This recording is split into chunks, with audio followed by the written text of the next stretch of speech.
In this part I will go through the finishing touches that I want to make to this picture of the tiger that I have been working on for some time. To finish the edge of the fur, I use a sharp 4H pencil and lightly run some strokes out into the background, finishing the stroke at what would be the tip of the fur. I can then just soften the edges by working back into it with the putty eraser. I now want to build a little more contrast into the overall picture. So to do this I use the 9B pencil for the darkest tone, and then use either a 2B or 4B to soften the edge. This does only make a slight difference, but it is worth doing.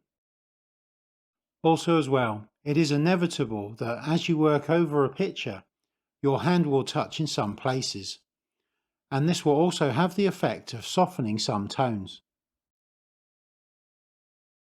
Because I use the Caran d'Ache pencils, I find that the 9B adheres to the paper very well, but because of this you need to use another pencil to blend out and soften the edges.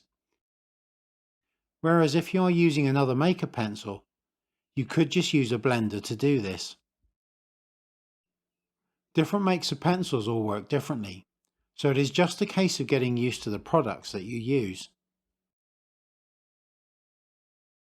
Pictures like this usually progress quite quickly to start with, but suddenly slow down when getting to the point of filling in large areas of fur.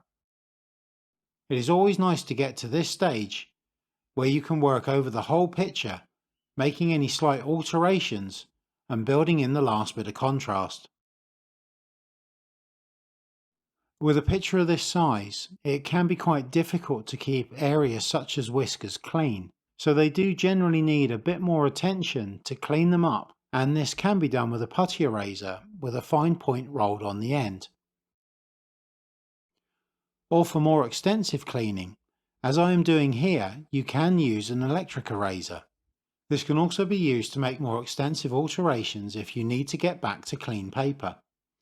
A sharp 2B pencil can then be used to tidy up the edges, with a blender being used to apply subtle shadows to add shape. Working over the whiskers to clean up can be very time consuming, but it cannot be rushed. A putty eraser is then used to clean up around the edge of the picture. The last thing to do is to sign the picture, and then it is finished. I hope that you have found this series of videos useful.